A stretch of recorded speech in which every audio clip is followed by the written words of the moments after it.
I'm here today with my friend Michelle in her shop, Truly Scrumptious. Tell us, Michelle, why did you create this place? Truly Scrumptious was created out of a lifelong dream.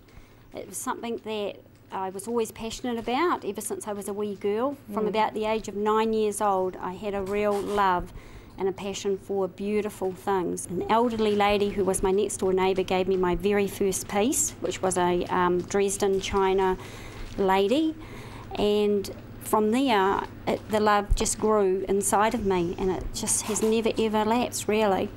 How does having this environment, this shop, help people come together?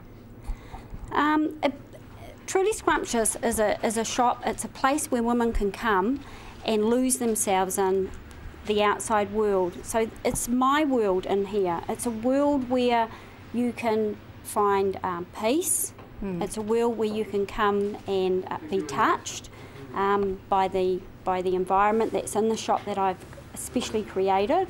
All the old things that we have in this world have been preserved because I call the person that has preserved them before us, the generations before us, a history keeper.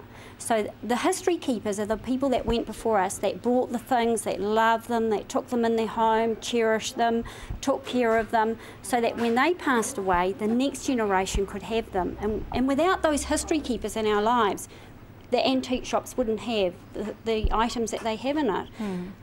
Take my dresser that I have over there. It was made in 1820.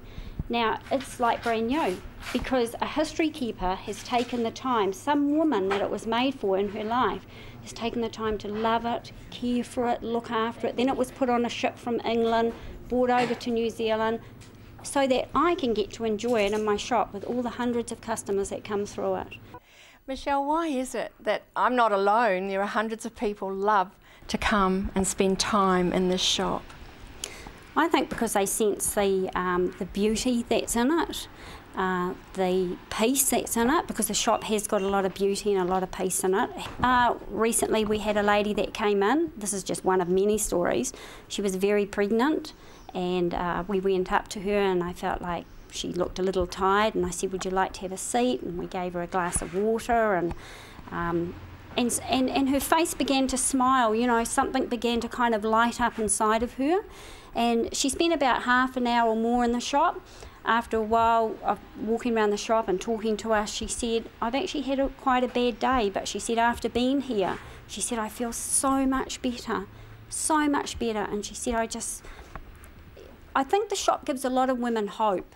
You know, there's not a lot of hope in the world sometimes, and hope is such an important thing in life. You know, we live in a world where there's just so much heartache that goes on, and every day can be a struggle for some people. And I think until we actually go through that, we don't always understand how hard life can be. You know, I've had my struggles in life. It has not always been an easy road. I lost my mum 2 weeks ago. Yes. She passed away. So, you know, during that time, and even before that, for me, all the older ladies that would come in the shop, to me, each one represented my own mum. So I would go out of my way to spoil them and make it extra special for them, hoping that somebody was doing that for my mum while she lay in a rest home away in Auckland. So for me, hope is such an important, magical word, you know, because it's really how the whole world goes around today. There's a scripture that says, hope deferred makes the heart sick. You know, we all need to have it. And I think in some ways that the beautiful things comes out of that. You know, we're made in His image. That's what God says. He makes us in His image. And in a lot of ways, the beauty and the things that we have now around us it's come from that.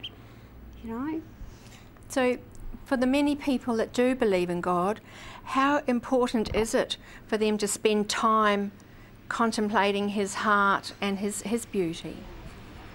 I look at that in the same way that I would spend time with you as a friend. It's no different. Spending time with God is spending time with a friend. And the only way you get to know a friend is by giving him that time. That's how really you get to know God. You know, sometimes if we look at him and we think of him as being a far off person in the distance, he's a lot harder to reach.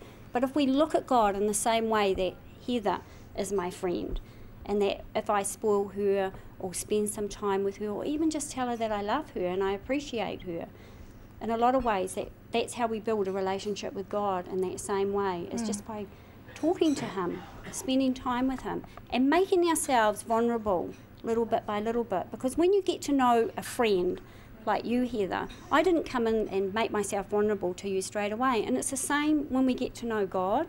We don't come into his presence and expose ourselves to him as to who we are straight away. And he doesn't expect that either. It's a gradual thing, just by spending time with him and being honest. That's how it's been for me anyway.